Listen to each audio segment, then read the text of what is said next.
Hello everyone, I am the storyteller, and tonight I am here just to help you relax, to drift off to sleep by the sound of the waves, like the whispers of old souls.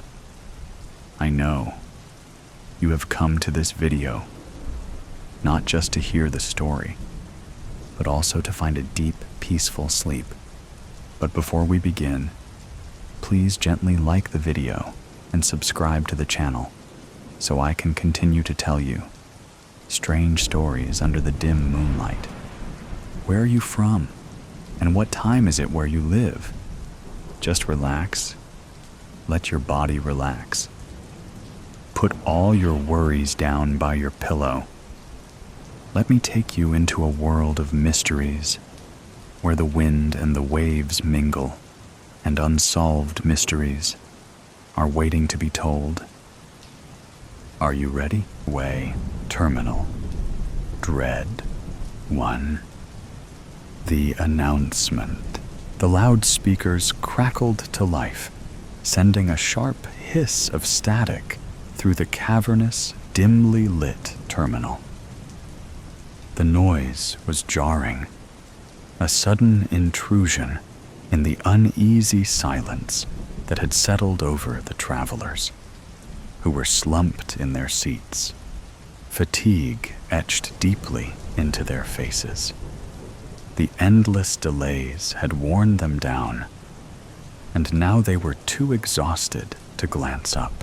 The air was thick with the stale scent of burnt coffee and damp, worn-out carpets. A suffocating blend that only added to the growing sense of unease.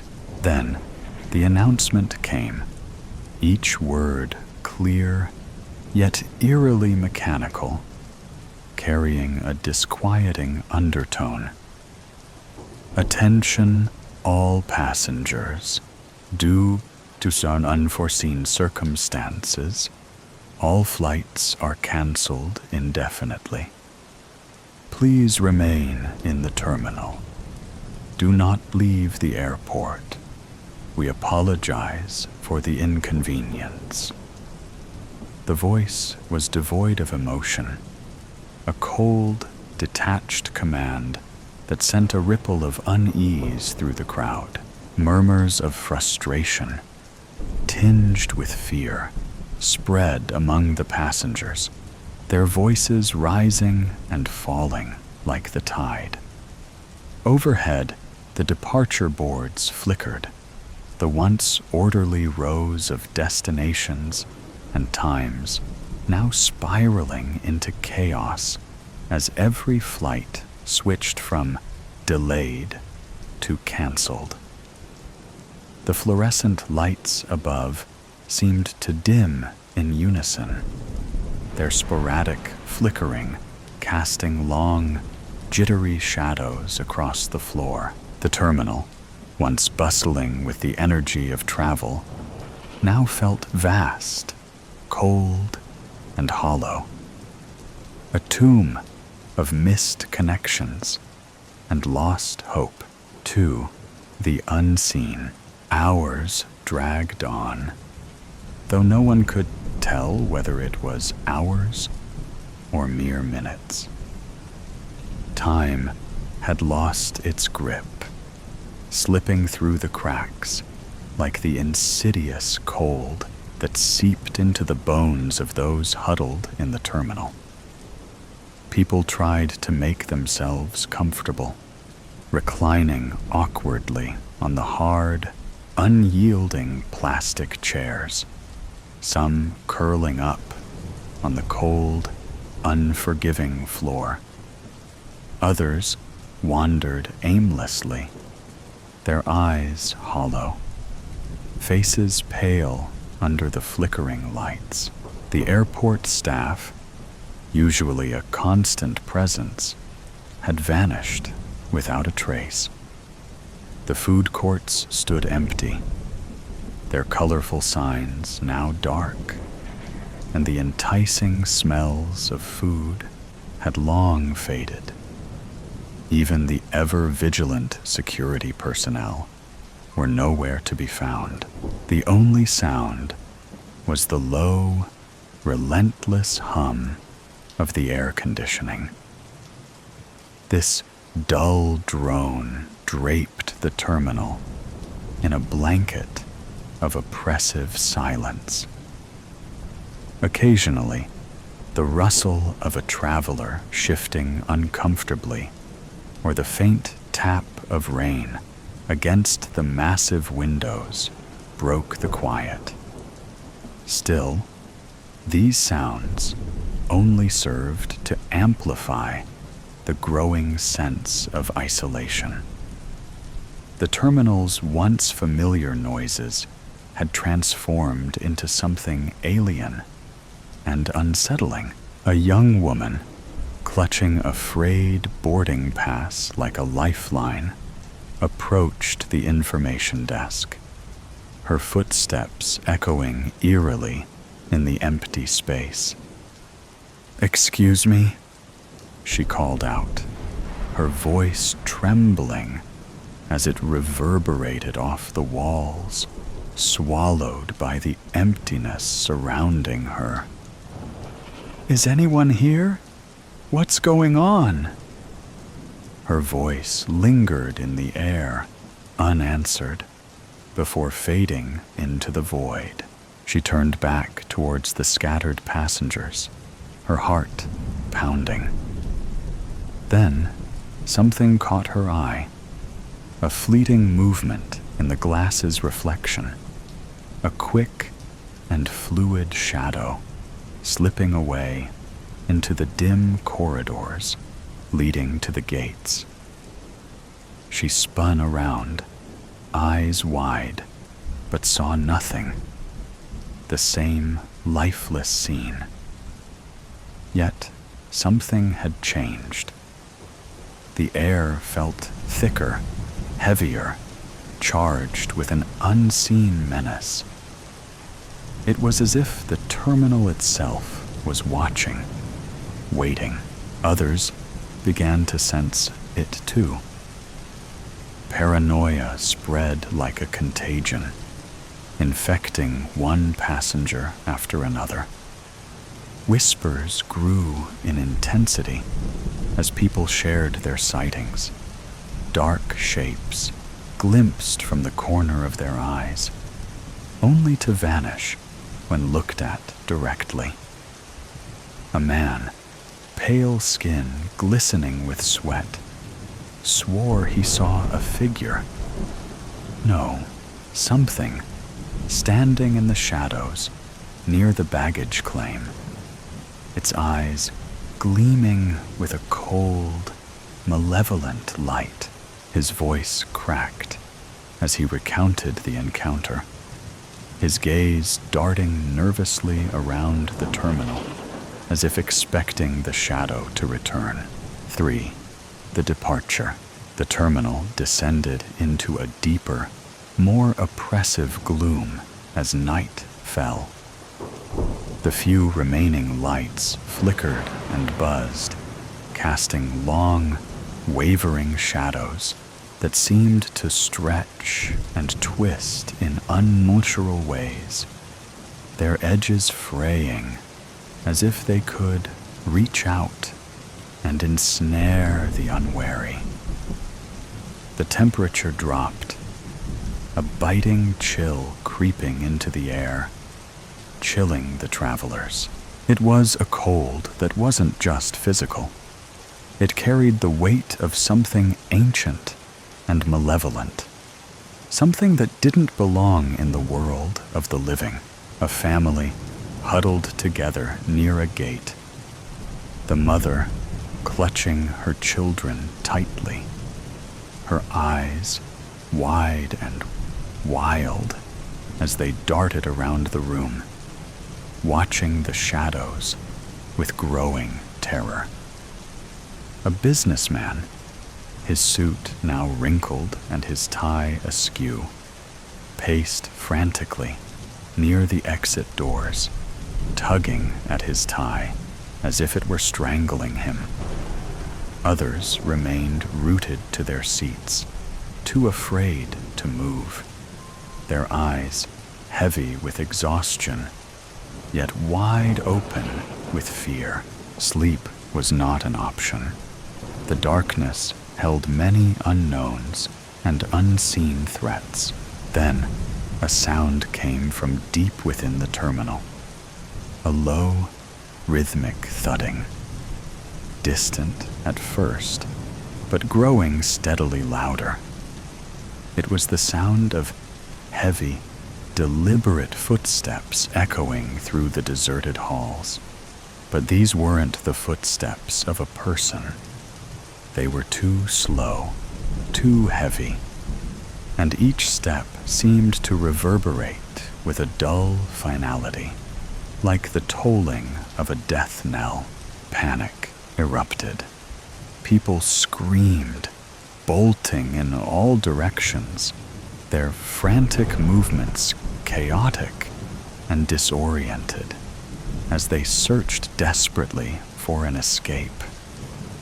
But the exits were sealed, the heavy glass doors locked tight, the windows impossibly thick, distorting the view outside into a surreal, shifting landscape that offered no hope of escape.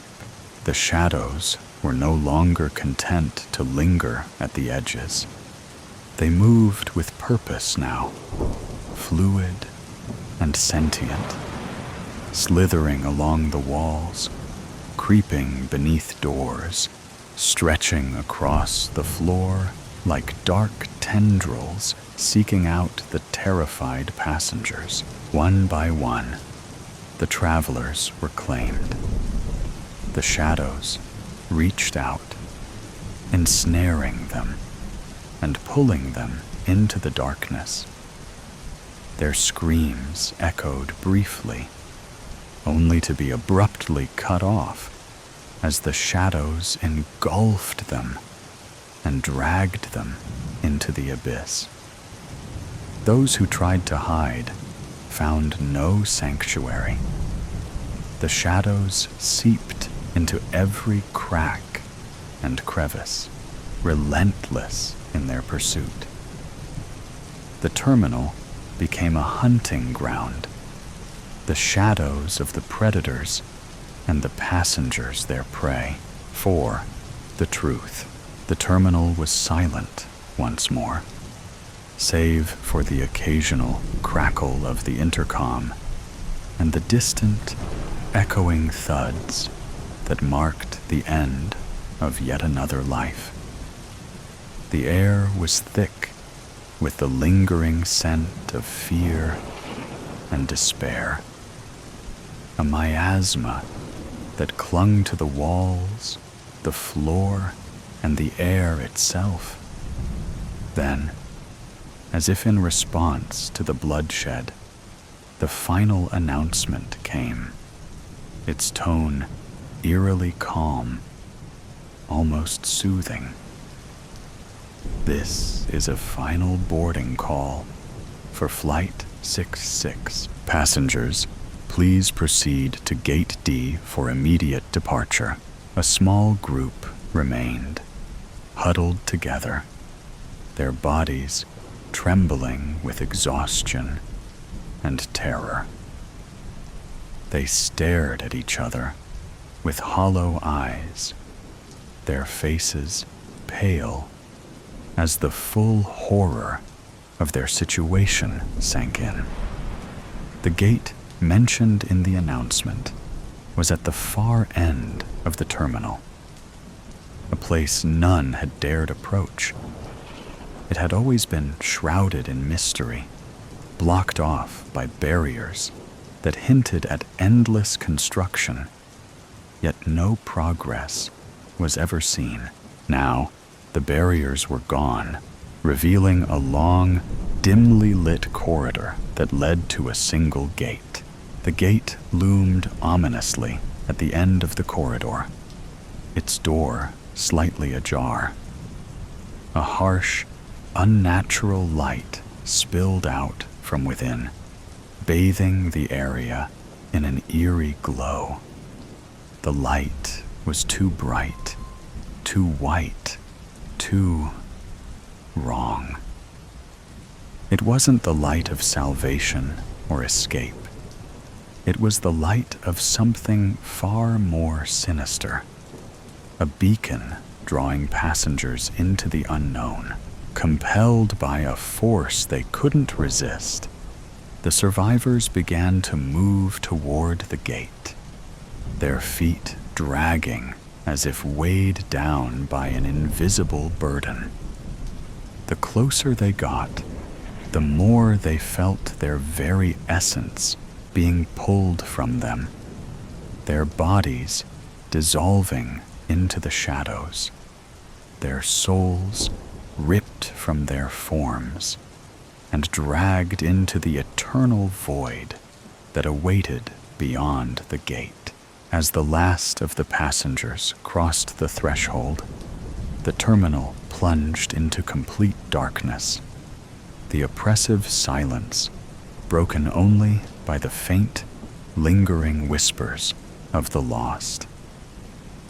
In the deserted control room, empty screens flickered with static, showing footage of an empty terminal, devoid of life, as if no one had ever been there.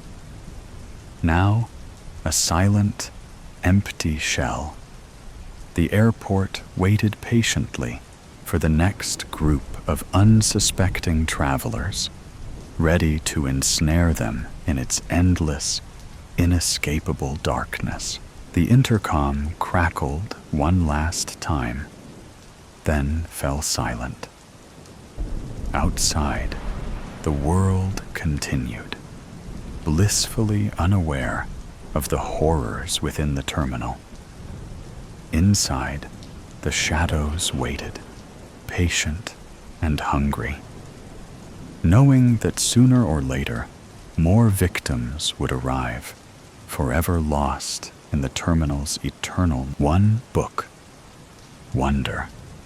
New York City, 1955. Lonnie White pulled up his collar at a Fifth Avenue bookstore window against the cold. Black patches from lack of sleep lay under his eyes. Snowflakes, each an unkindly tiny angel to his mind, descended in the night. But it wasn't the crystals scurrying down his back that gave him the shudders, nor was it the ice melting in the hollow of his back. It was the overwhelming thought the snow crystals gathered together purposely of one mind, a sentient being. This is not possible, he told himself, but it feels all the same, like crystals of death prescient in their condemnation. He laughed at the poetic twist, coming out of his throat like a choking hack. The absurdity of his mind. The existence of hell is ridiculous. Well-dressed Manhattanites strolled by. Ankle-length dresses, pillbox hats, fedoras, and double-breasted suits. Lights flashed, and horns blared from hulking post-war automobiles, as if crying out to him alone, as if they knew him, were accusing him. Lost in thought, he stared, unblinking, at the best-selling novel on display, Scarlet Streets. A photo of the author, Julia Christensen, was poised on the back cover, a beautiful blonde. Her soft brown eyes radiated an undeniable sexual allure. If a passerby were to listen, which they never did, they might hear Lonnie mumbling at the window as they skirted around him. "A bestseller," he would announce quietly, shaking his head ever so slowly. A bestseller. A young man. Lonnie was as plain could be. He wore jeans under a green military jacket, though he had never been in the service. Neither handsome nor ugly. He was a man no one noticed. And yet he preferred it that way. A ghost to the world. Anyone who bothered to look closely could see he was deranged in his loneliness. But no one bothered to look at all, much less closely. His only unique quality was that he lived alone in a 30-room Washington Heights castle, north of Manhattan. The medieval structure was inherited when his parents died. The trust paid the taxes and bills, providing him a stipend to live on. He had no family, no need for a job, no need for friends. Occasionally, like now, he would visit what he thought of as his storefront and think back to Julia, his one and only lover. "I loved her," he said to the glass. "I truly did. I'm not a bad person." They had met randomly when they had shared a park bench the previous summer. He had guessed she was an actress, and she had responded with a shy smile, as if he had guessed correctly. For some reason, he had mentioned Shakespeare was an actor and a writer. She, of course, had asked if he was a writer. He had admitted this was true, letting his ego lead the way, as men will do when impressing young women. But he felt he was not an authentic writer by any stretch. For this, he had to publish. He simply tapped away on his Smith Corona clipper within his castle tower, his garret, overlooking the Hudson River. Sweating, smoking endless, unfiltered Chesterfields, he pursued his great American novel from a place where his dire imaginings could flow. Julia's eyes had glowed a special admiring look, and he let the inner warmth of another human being bath him.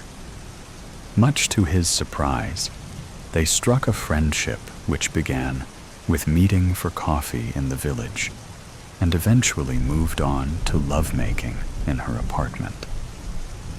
One thing he knew for sure was to never bring her to his castle, for then she would know he had risen no higher in life than an unemployed trust fund recipient and was not a successful writer. This was wrong of him, he knew. But what could he do? This beautiful woman gave him the kind of attention he had never had. Is there any actual harm in letting her think better of me than you really are? Is it so bad to go out and embellish your wardrobe with fine suits to be the man you want to be? What if this is your only and last chance to feel a love and sexual embrace you had known only others to have? And so the deception went on, until Julia, as any curious woman would, wanted to see what Lonnie had written. The book he had been tinkering away at did exist in a high stack of typed-out white paper, cross-outs, and scribbles. Nobody had ever read it. The book was just the tapping on typewriter keys to burn his time. But as proof he was a writer, he gathered up the stacks of pages, 300 or more, and took them to Julia. He lay them before her as an offering, and so, as the days went on, he would sprawl on her apartment couch while she read through his novel, page by page, hour by hour. "Don't stare at me while I'm reading, silly," Julia would say, never offering her opinion. Each day, he returned panic-stricken to his castle, for his greatest hope, his desperate passion, was that Julia would like the novel. One word from her could save or crush any last vestiges of self-esteem remaining in his lonely life. He paced and paced into the night in his cavernous dining room, biting his nails. "My God, what will she think of my novel?" he thought. "What if she doesn't like it, but she did like it?"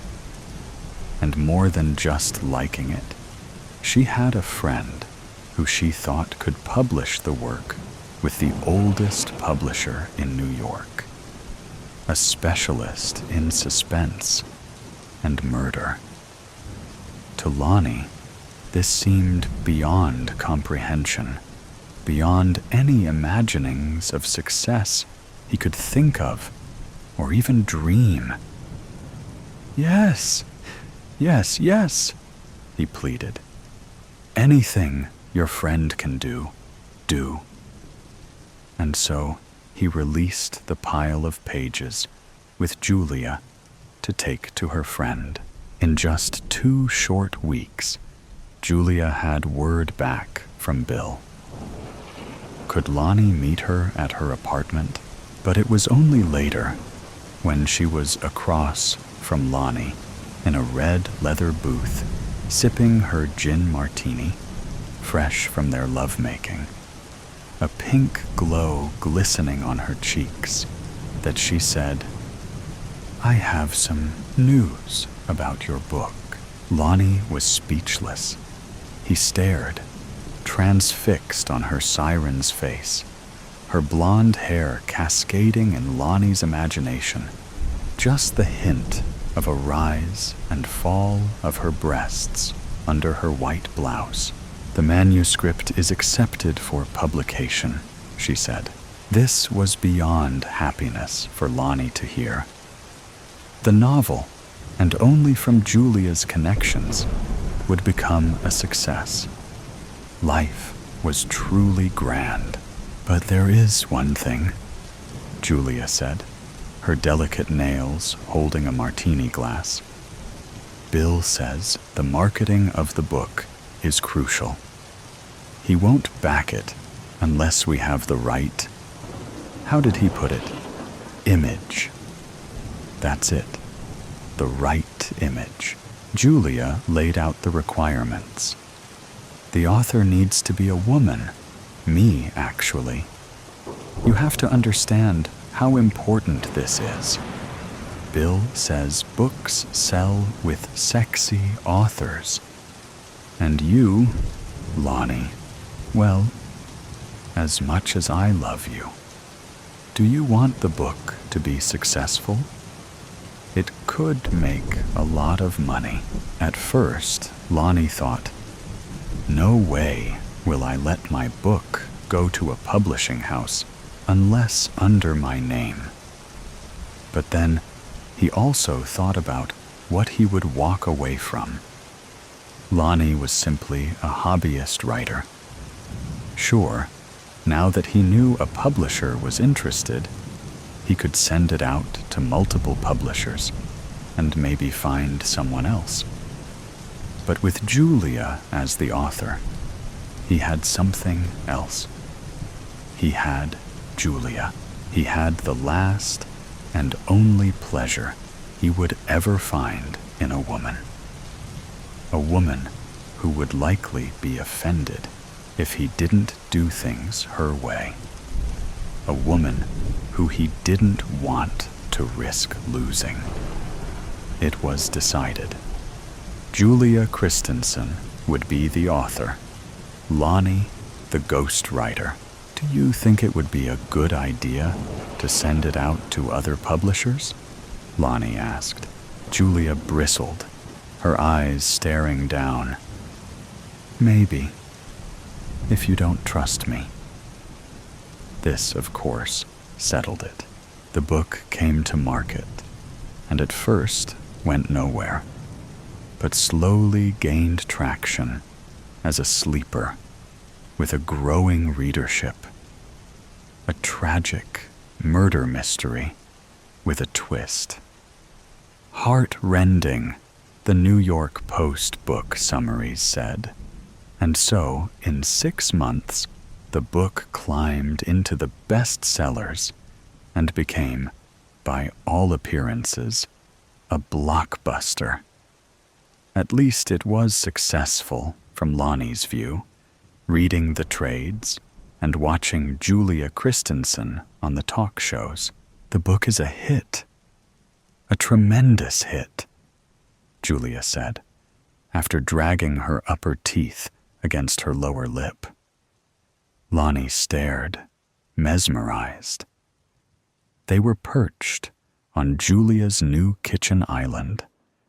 She had explained she needed a nicer apartment in case news people were to follow her home.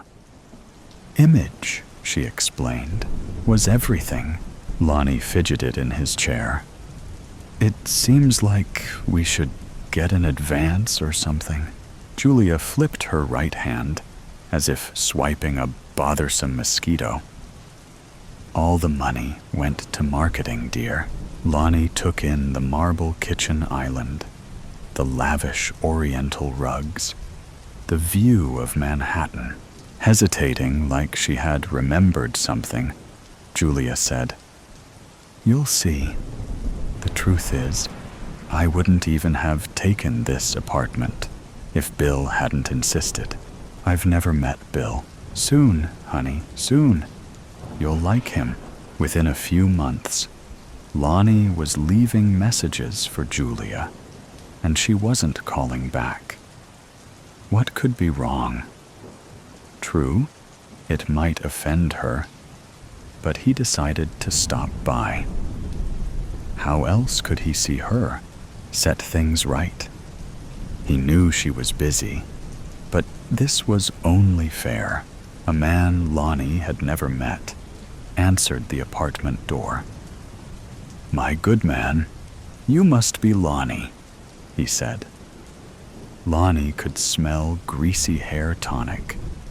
The man was lanky, tall, and Lonnie had never seen a human being whose eyes smiled less. "Julia? Lonnie!" Wearing a white robe, loose enough for Lonnie to realize this was all she wore, Julia leaned through the doorway of the kitchen. "I would have called you. Finally, you meet Bill." "Bill? Introduce yourself." But Bill didn't have time as Lonnie swept past him to Julia, who was poking cubes of raw steak and vegetables with a skewer, chopped potatoes, onions, a cucumber. Something rose up in Lonnie, an anger in his chest that grabbed his heart, prevented him from taking a breath as he choked down a venomous, dark taste. Julia could see the anguish in Lonnie's eyes, the naive awareness widening in a little boy's innocence. "What? You think I'd tie up with a loser? A one-book wonder?" You've got nothing, Lonnie. Not even your book. Now get lost. But we stole it, Lonnie. Your book, yes, but more than that, we stole your creative energy, your mind. It wasn't the words she said that ripped through Lonnie's mind. No. It was recognizing the flush on Julia's face that Lonnie so cherished that set him off, causing him to lose himself in an inner roar rising into the front of his brain. A blinding white, Lonnie grabbed the shish kebab skewer and held the back of Julia's head by grabbing her hair with his left hand. He plunged the steel point into Julia's right eye, then slowly thrust the length forward, his head slightly tilting in curiosity at the ease of the pointed steel scrunching through to the rear of her skull. She screamed and fell, with her hands gripping her face. Lonnie yanked out the skewer, and he was no longer slow or curious. He punched the steel again and again into her chest, blood splattering on her white robe. With each thrust, he felt the emptiness of his life, the never having the authentic love of even one woman. It was so ruthlessly unfair. He ignored Bill as he turned to leave. Bill, near catatonic, remained riveted on Julia's crumpled body. Within weeks, Lonnie picked up the New York Post. A sordid murder affair was splashed on the front page. Author Christensen, murder solved. Kennedy gets the chair. The story described a Mr. William Kennedy who pimped for this lady of the evening, Julia Christensen, until she hit it big with her book. The whore who wrote a bestseller, the article said. Just a pimp and his whore, it turned out. A common story on the streets of New York. Lonnie continued to live in his drafty Washington Heights monstrosity. Sure, he had committed a murder, he thought, but fully justified, pushed beyond his limit, and betrayed on so many levels. Who wouldn't? He often found himself on Fifth Avenue, at the window of his bookstore, as the winter diminished, spring ended, and summer began. In the window, scarlet streets taunted him. The book bragged to him how it was an even greater smash since the prostitute author was murdered. Lonnie paced his castle tower well into the night. He couldn't sleep. He couldn't eat. He now knew he had written a bestseller, but he couldn't claim it. He also had writer's block, but knew why. Julia had taken his creative mind and died with it, stolen it, as she had said. She had taken who he was somehow, his talent. But no worries. He knew how to get his creativity back. This only made sense. He grinned to himself. That's it? What greater power than talent? And I'll have plenty. The woman lying in front of Lonnie had published not one, but 4 novels. He had followed her down the dark streets of Brooklyn, and it wasn't difficult, with a little chloroform, to get her back to his castle. She was now tucked safely away within the basement crypt. His parents' bodies lay resting near her in the gray stones, their mouths aghast, eyes open. They lay in graves covered with a clear, glass-like resin. Tossing notepaper to the girl, he demanded she write. Later, he would take the notes to his garret tower and plink away on his Smith Corona. Plink, plink, plink. But this wasn't enough. Only by piercing his eyes into the depth of her creative mind, fusing his eyes with hers in an inexorable transformation, could the process work. He strapped her down on her back and lay prone against the top of her, her soft warmth compressed against him. He sensed her terror. "Don't blink," he begged, digging into her pupils with his own. "The windows are your soul," he pleaded. "I must meet you at exactly the right moment, the moment your eyes go dead." He tightened his hands ever so slowly on her throat, saving the moment, perfecting, staring.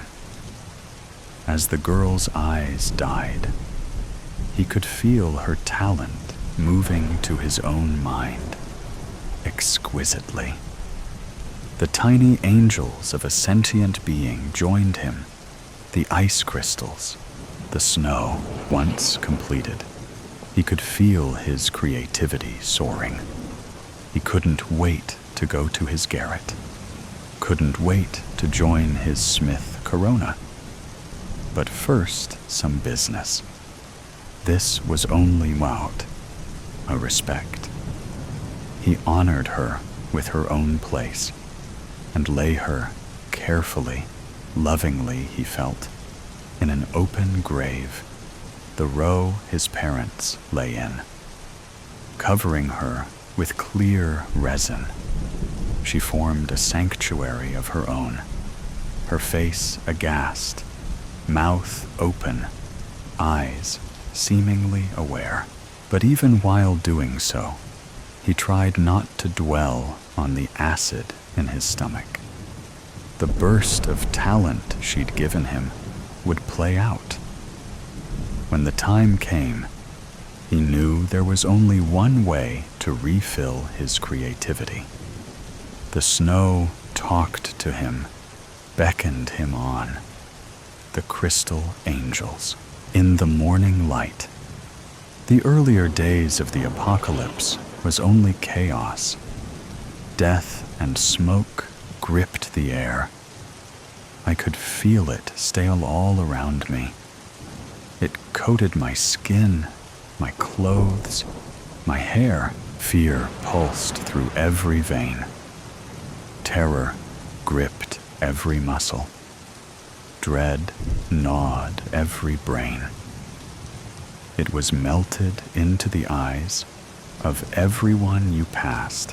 When would it happen to me? When will I watch it happen to someone I love? What could we have done differently? Thoughts that would plague my mind. Over and over, my new reality. The dead no longer stayed dead, and those bitten became deranged, unreachable. They would rip out their hair, scream into the night, pick the skin off their bones until they would be covered in dark, bloody scabs that never seemed to heal. The worst was when they came for you, their eyes empty pits as they chased after you, with never-ending endurance and unnatural speed. Nothing like seeing a crippled old woman hit by a truck going 40 mph, only to rise again unfazed, keeping pace with a teenager as she drags her mangled foot behind her. The only advantage left was the inability to use their brains. They couldn't climb ladders or trees. They couldn't open doors or sneak through windows. And in this world, we had to use every advantage we could get. In those early days, everyone still held on to their humanity. The memories of their old life still fresh. I remember thinking that things may eventually go back to normal. Eventually, where my biggest problem was maybe forgetting my lunch at home, or something as juvenile as what to wear to my meeting. However, everything this new world touched was tainted. Cities burned, homes abandoned, our population destroyed, leaving only a handful of us left. Fortunate would not a word I would use for the survivors. What I was fortunate for, however, was the group I had found a few months prior. They were mostly good people in present standards. We didn't rob from the living. We didn't murder the innocent or strike down the weak. We took care of one another and watched each other's back. Everyone pulled their weight, from going on supply runs, to working the garden, to gathering firewood. The group consisted of 15 of us who camped deep in a national forest near Colorado Springs. The supply runs were little more than a day's trip, and our traveling group consisted of 3 people always. I would go as often as I could, preferring to stay on the move to keep my shifting thoughts at bay. We always played it safe and quiet, successfully making it 5 months without losing a member.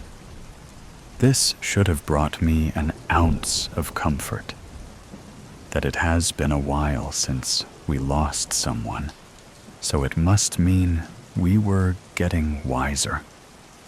Although all I could think to count on was luck, and any day that luck would eventually run out and disaster would strike. We were camped out in some loft apartments bordering the forest.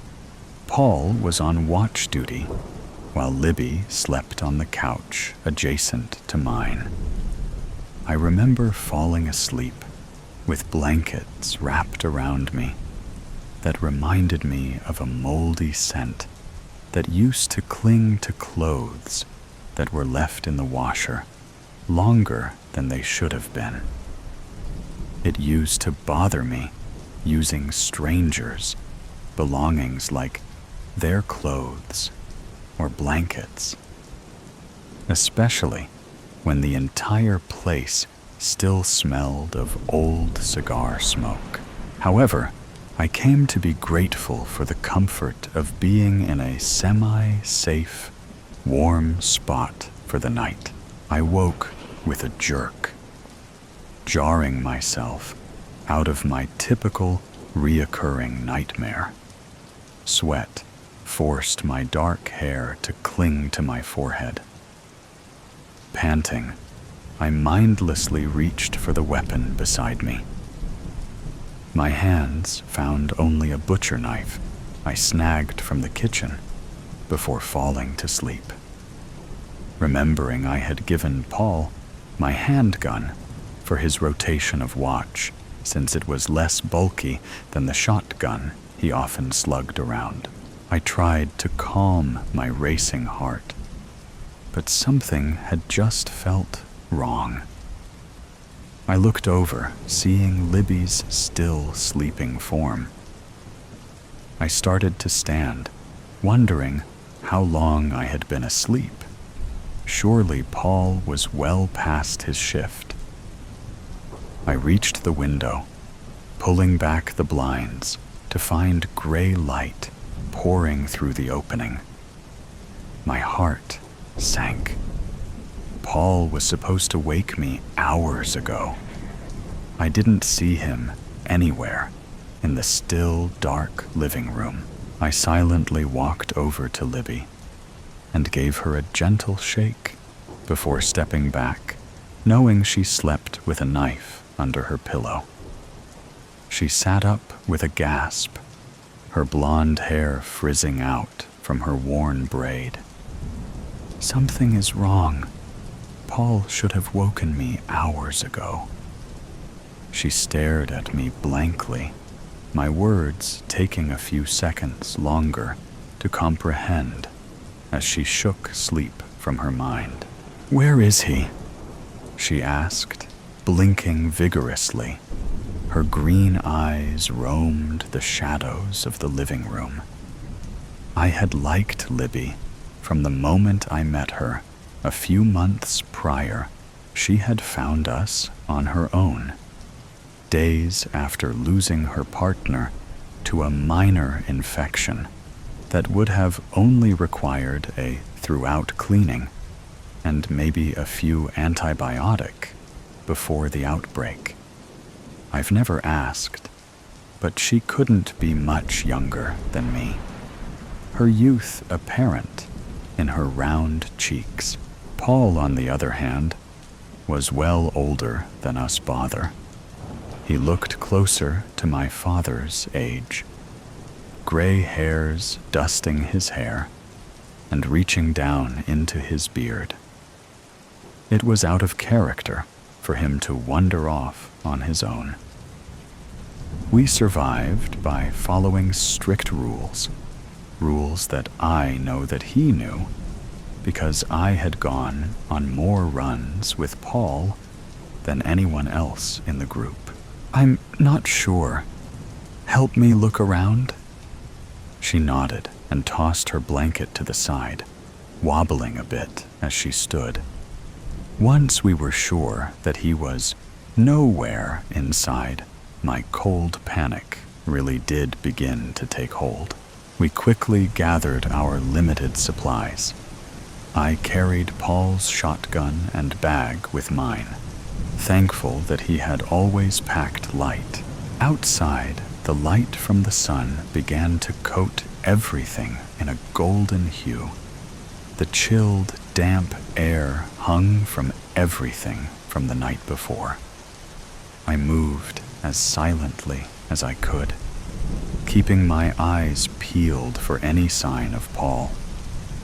It was mornings like this that seemed to deceive you and hide the horrors of the world we lived in. I would have loved a day like this before the outbreak. The birds chirping, the air smelling of fresh pine, the clouds peacefully drifting through the sky.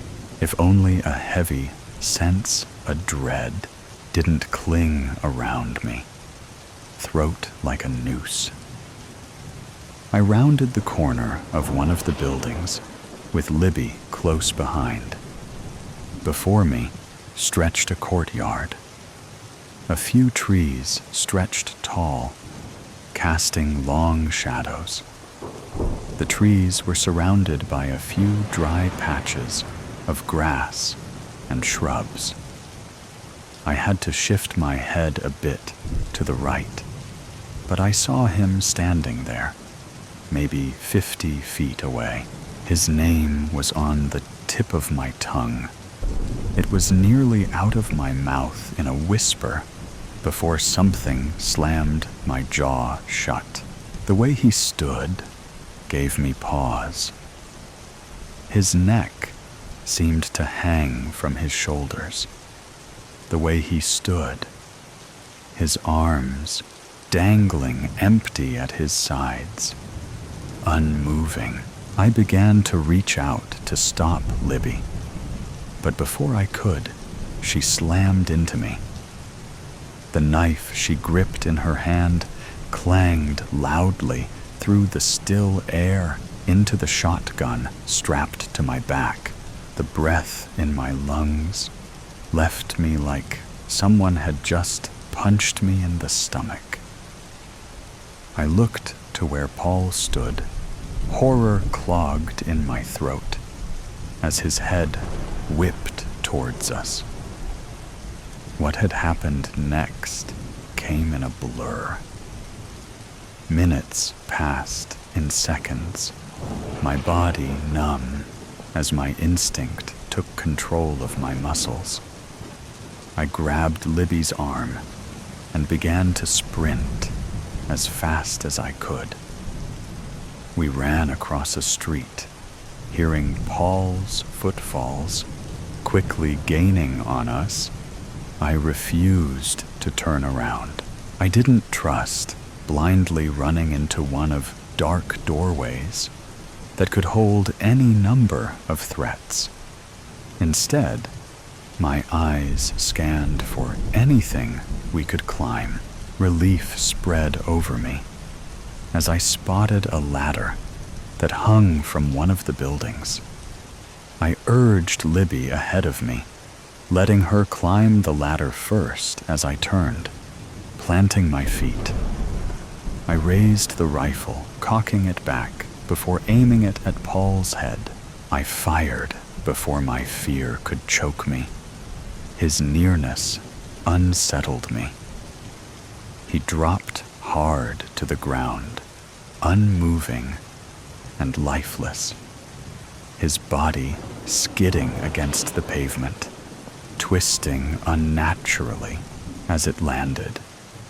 I turned, climbing the ladder after Libby. My mind played over what I saw before the bullet ripped through Paul. In a flash, I saw blood that coated Paul's throat, but not from a bite. It looked more like a slash from a blade. I tried to focus on the placement of my hands on the rungs of the ladder, but my mind buzzed. Finally reaching the top, I froze, overlooking onto the roof, where Libby stood motionless. Before her stood a man. His hands reached out before him, as if he were trying to calm a spooked animal. Without thought, I pointed the rifle directly at him. Below me, I was faintly aware of the infected down below, gathering at the base of the ladder, their frenzies, gargled sounds reaching my ears. However, all my focus was on the man on the roof. His attention turned to me, and in that instance, shock radiated through me. I knew this man.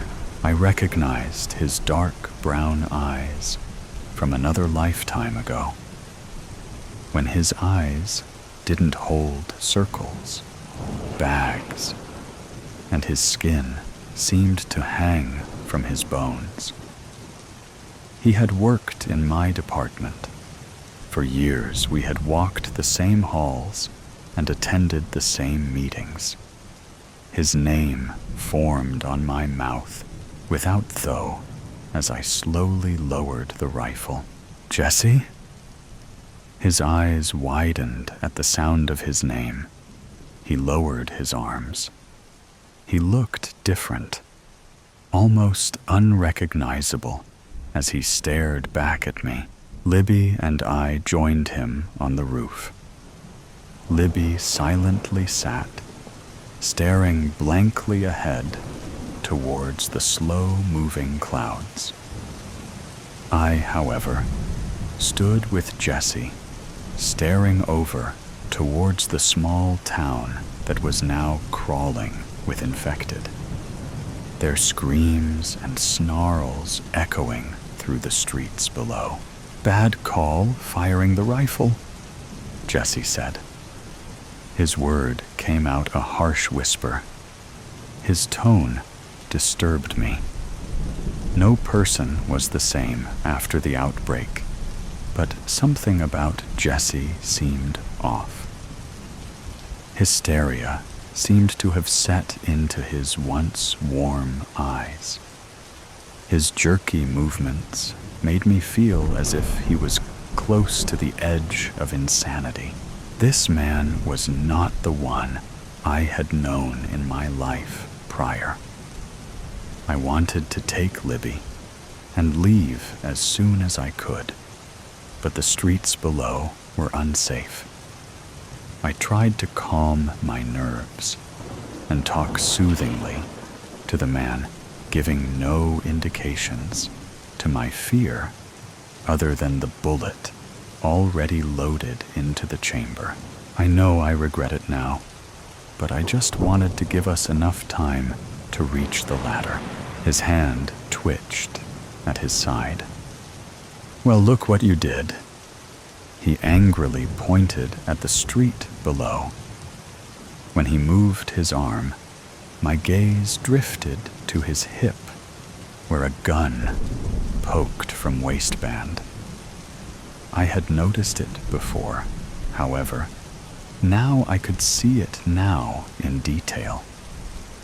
I inhaled a sharp breath as realization soaked in.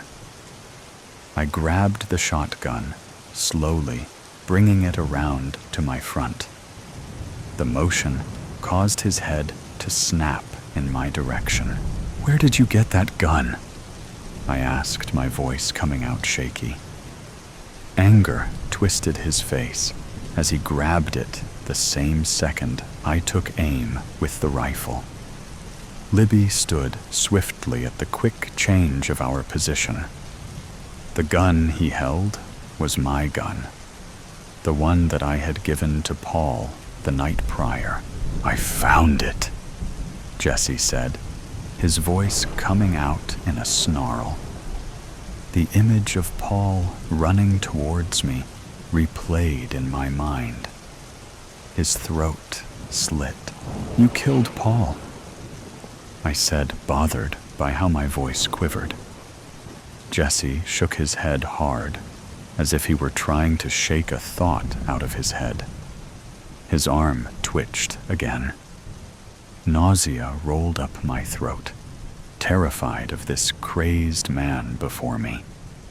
His face kept twitching, and he jerked again, using his free hand to wipe the sweat from his forehead. I have seen my share of evil men in this world, but something about Jesse was different. That is when I saw it.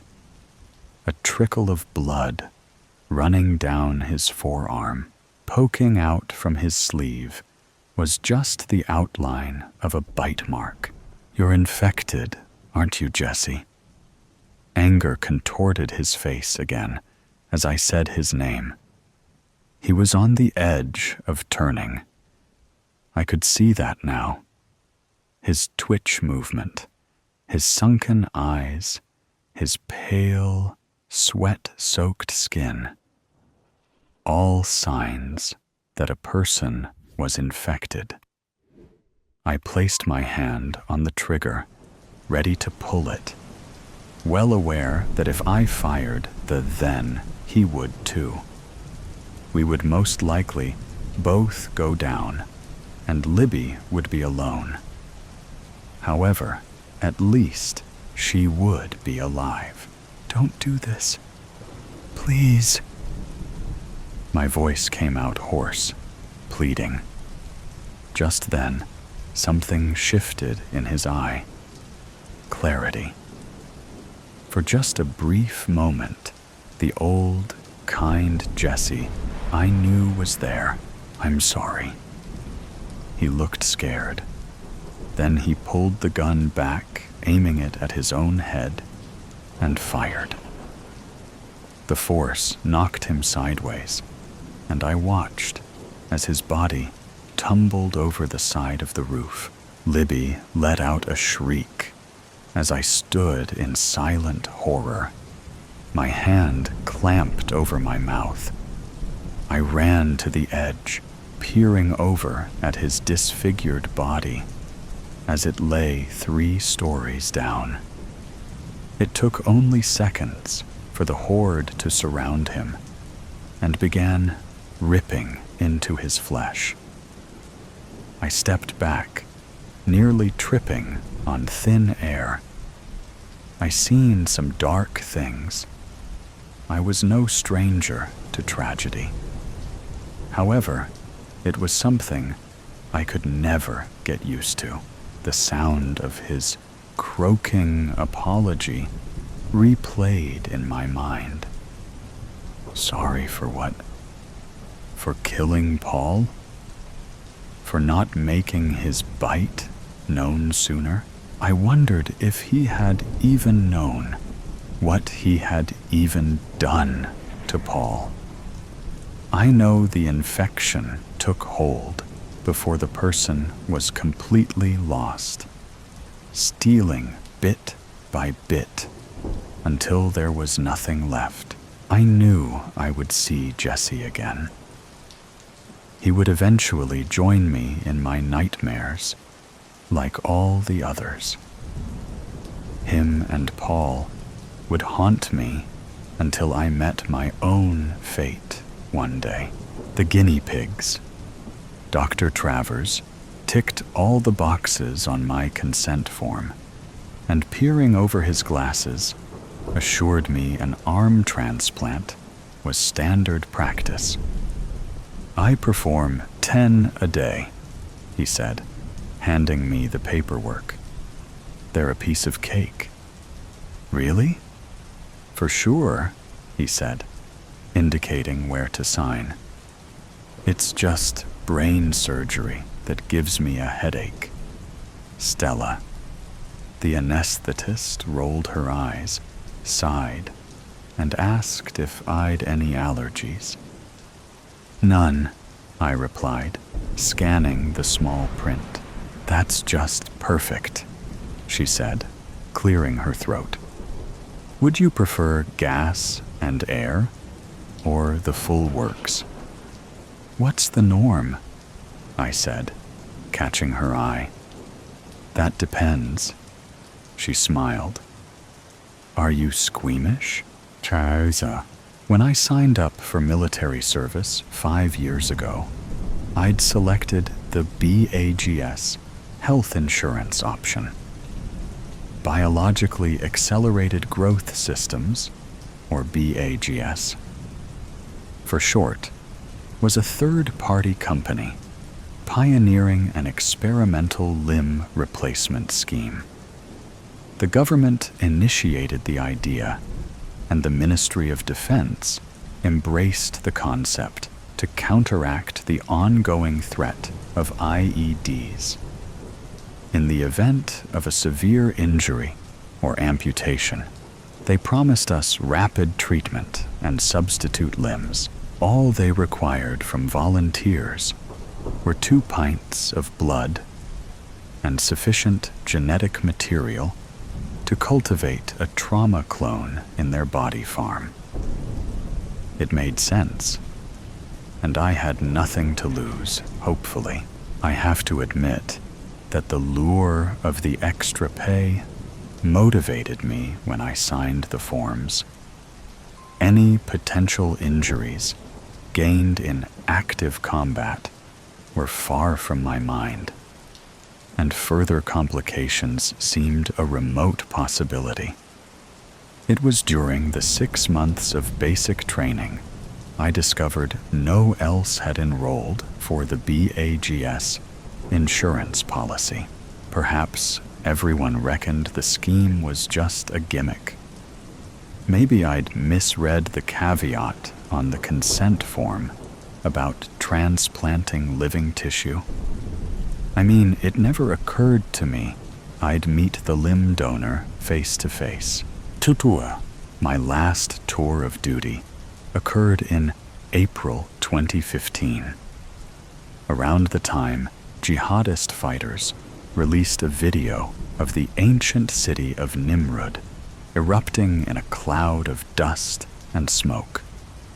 They attacked its priceless sculptures and frescoes with sledgehammers and power tools, then detonated the 3,000-year-old Assyrian ruins.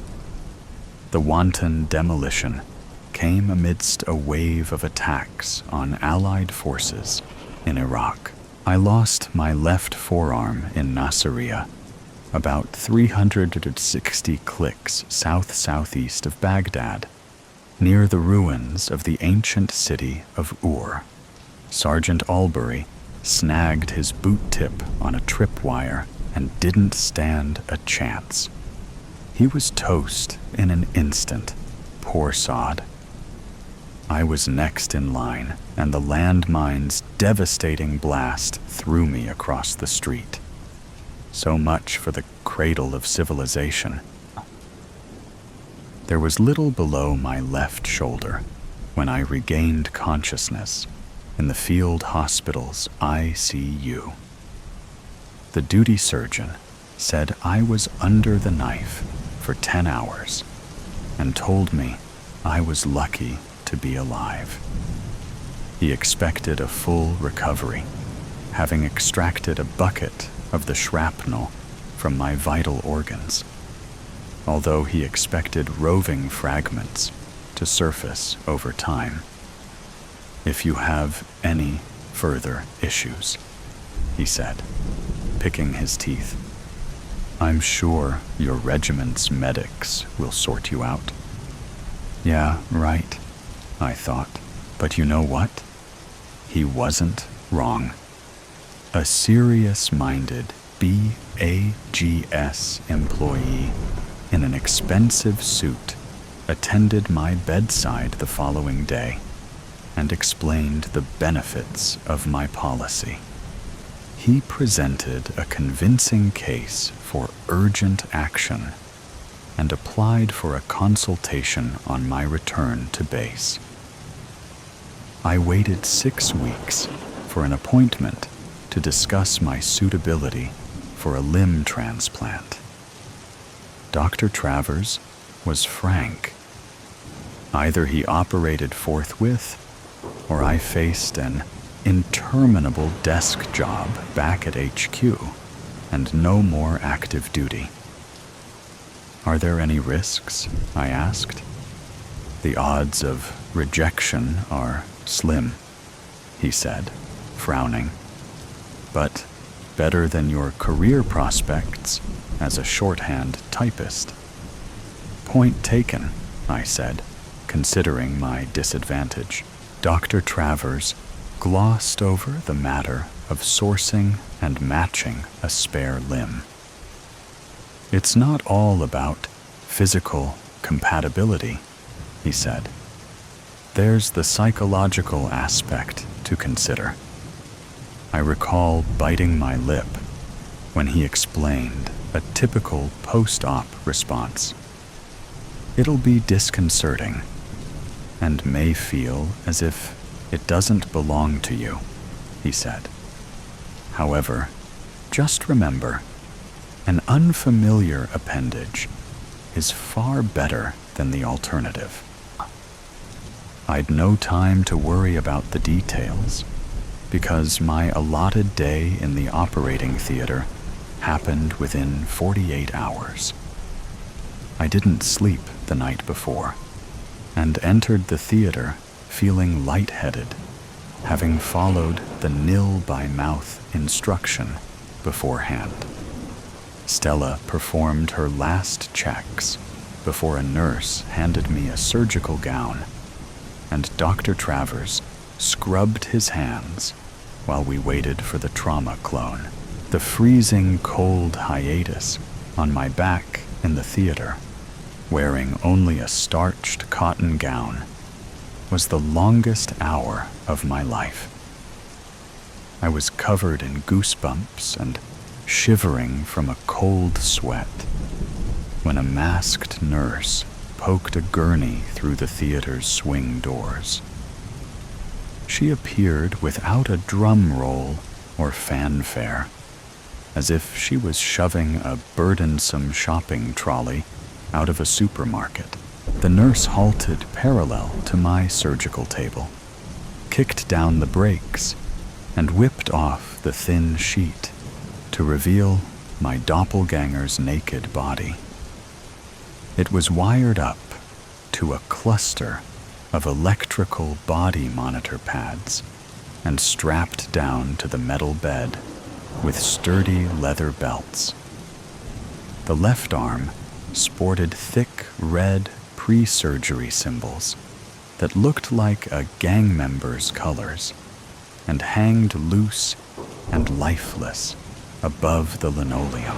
He lay motionless beside me, staring past a bloated plasma bag that dangled aloft and fed blood to an intravenous cannula.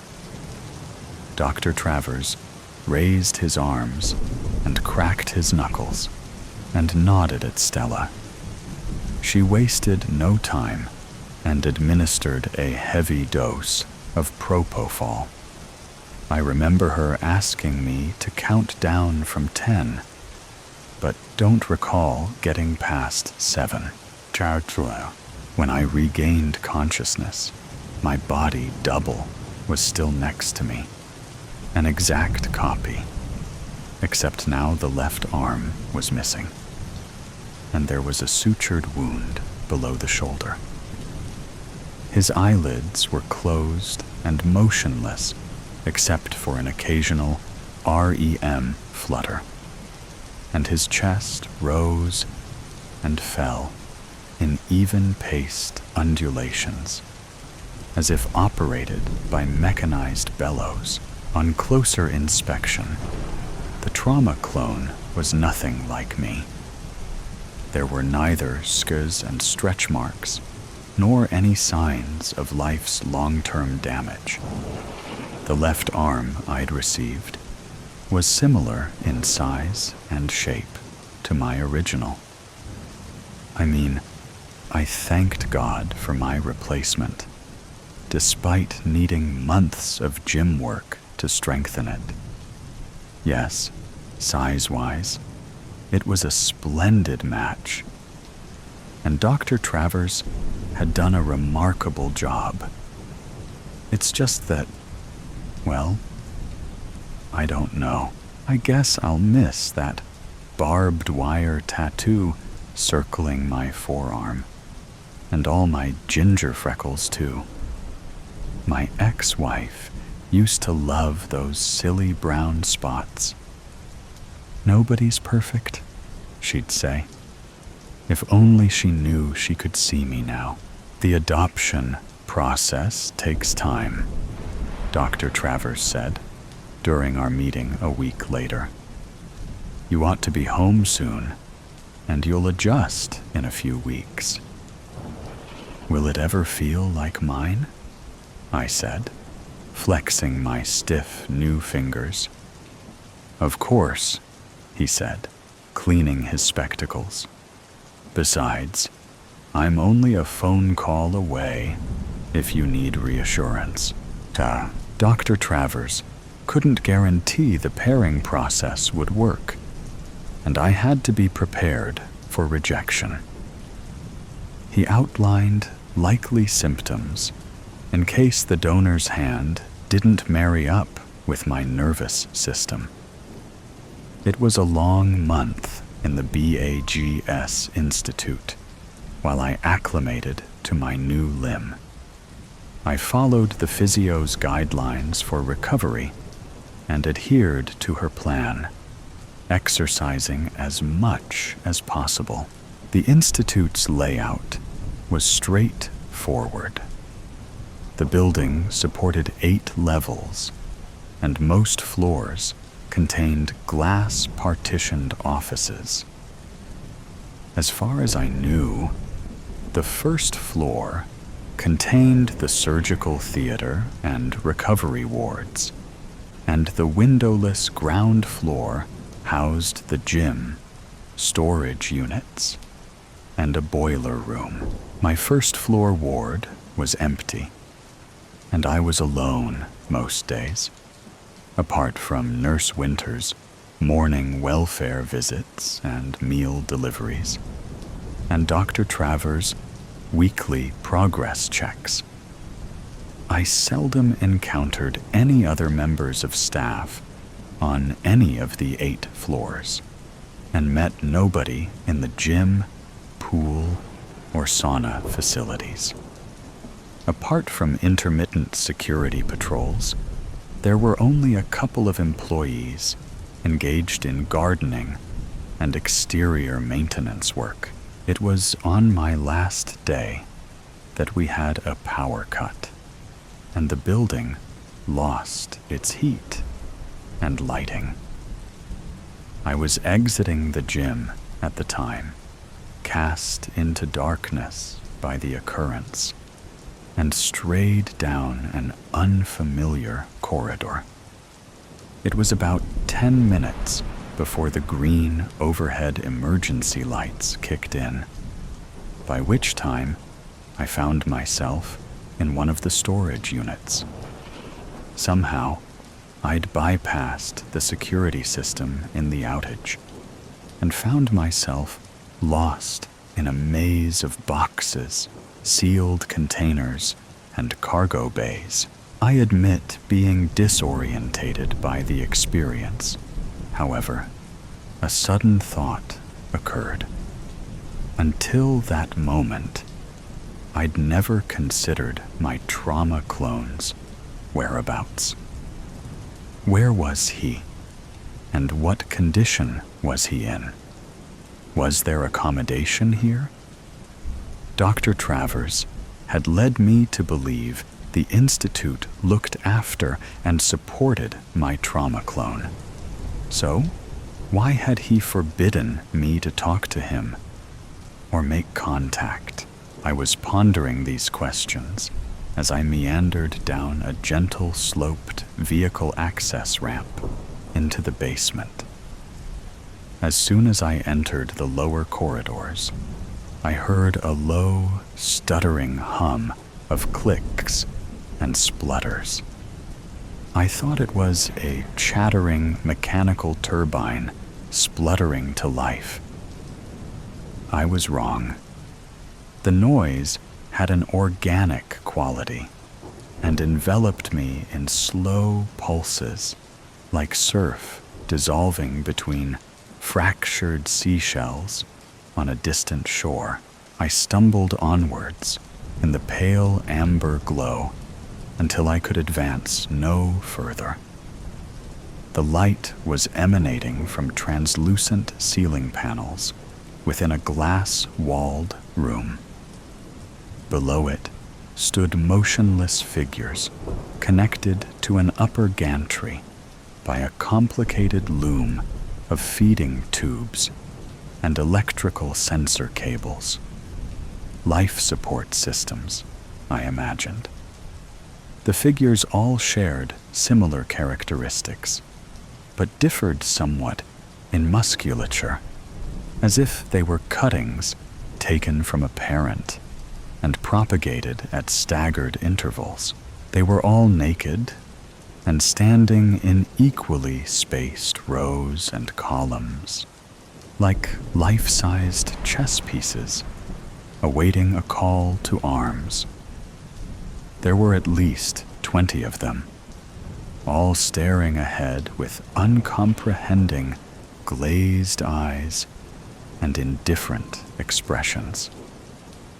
The wretched creatures were like a herd of cattle grazing in a pasture, oblivious to time and tide, and at the mercy of unknown assailants. I advanced towards the glass wall, and the closest figure's head turned to face me. It was obvious from his missing limb and sutured shoulder that we'd met before. There was a spark of recognition in those dilated pupils, like a dim, flickering light from a dying star. He edged forward as far as his tethers would allow and raised his right arm in painful increments. All the while, those black pools of artificial existence held their intense, unflinching gaze. His fingertips reached to their full extent, like an unfurling leaf, and stroked the surface of the glass between us. I placed my left hand on the transparent surface and spread my fingers. Without so much as a blink, he mimicked my gesture. Our raised palms mirrored each other, either side of the shatterproof glazing. My hand flinched, as if gripped by its rightful owner, or some vestigial impulse dictated its movement. I hesitated for more than a minute as it twitched and writhed of its own accord. I lowered my eyes, tearing myself from his pitiable stare. 15 millimeters separated us, and yet we were worlds apart, as if we were distant relatives meeting in some parallel universe. I imagined some warmth in his palm and supposed his instinctive gesture was meant to keep me there. He turned away and returned to his designated position amongst all my other clones. They were all looking at me now. My back spasmed with an intense, muscular shiver, as if I'd felt an icy blast. It was impossible to remain there with all those pairs of eyes judging me. I rubbed my hands together for warmth as I walked away, and I realized my clone wasn't born. He was created. He hadn't emerged from nature. The Institute reared and propagated him from cells which they'd nurtured to a mature specimen. That notion should have consoled me, but it didn't. Dr. Travers was adamant. The trauma clone didn't have a life as such. No family, no memories, and no real concept of a world outside. That was how he told me to frame the situation. "You're lucky," he said. "Not everyone has a chance to replace all their vital organs." I felt sick, looking down at my left arm afterwards, and recalled that awful stump on my doppelganger. Now, I'd encountered him in person. It felt as if I'd been caught red-handed, receiving stolen goods, and by chance met the lawful owner. "Don't worry about it," Dr. Travers said, placating my concerns. I couldn't be at peace with the notion, but I accepted he was right. How else could I live with myself, knowing that the trauma clone's only function was to donate spare parts? There was a guard of honor as I departed that evening, and I wondered what would happen if my trauma clone escaped. Would he survive in the outside world, or just succumb to nature's mercy, like a domesticated pet that's lost its natural instincts? As I walked across the deserted compound to my vehicle, I couldn't imagine returning here unless the worst happened. I supposed I'd only meet my trauma clone again if I was unlucky during my next tour in the Middle East. But who knows? They hadn't patched me up to stare at a PC all day.